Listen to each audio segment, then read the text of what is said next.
কোন বিষয়ে আলোচনা আগে এবার তা নিয়ে বিরোধে জড়িয়েছে যুক্তরাষ্ট্র ও ইরান। ইরান প্রথমে চলমান যুদ্ধ ও হরমুজ প্রণালী নিয়ে আলোচনার কথা বললেও যুক্তরাষ্ট্রের প্রেসিডেন্ট ডোনাল্ড ট্রাম্প শুরুতেই পরমাণু ইস্যুকে আলোচনায় রাখতে চান।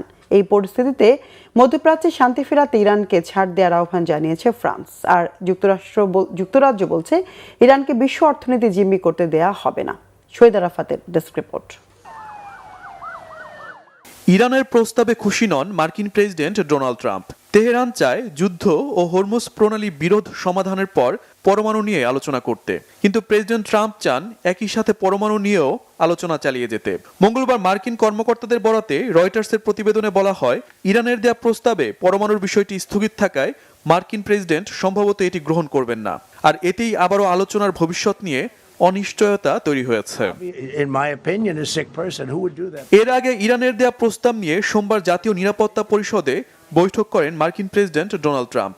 এ বিষয়ে আশার বাণী দেন হোয়াইট হাউসের মুখপাত্র ক্যারোলাইন লেভিট। বলেন, মার্কিন প্রেসিডেন্ট সহ দেশটির নীতি নির্ধারকরা এ প্রস্তাব গুরুত্বের সঙ্গে খতিয়ে দেখছেন।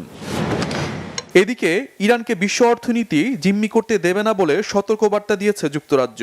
ইরানকে চাপে রাখতে সব ধরনের ব্যবস্থা গ্রহণের কথাও জানিয়েছেন ব্রিটিশ পররাষ্ট্রমন্ত্রী ইভেট কুপার। আর মধ্যপ্রাচ্যে শান্তি ফেরাতে ইরানকে বড় ছাড় দেওয়ার আহ্বান জানিয়েছে ফ্রান্স।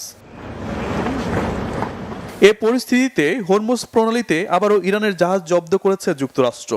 মার্কিন guided missile destroyer USS Rafael Peralta অভিযান চালিয়ে এমটি স্ট্রিম নামের ওই ট্যাঙ্কারটি জব্দ করে মার্কিন সেন্ট্রাল কমান্ড সেন্টকম। ইরান হুঁশিয়ারি দিয়ে বলেছে, তেহরানকে উস্কানি দিলে তার পরিণাম হবে ভয়াবহ। অন্যদিকে লেবাননের যুদ্ধবিরতি ভেঙে হামলা অব্যাহত রেখেছে ইসরায়েলি বাহিনী। 17 এপ্রিল থেকে এ পর্যন্ত কমপক্ষে 40 লেবানিজ নাগরিককে হত্যা করেছে তারা। Shahid Arafat, Bangla vision, news desk.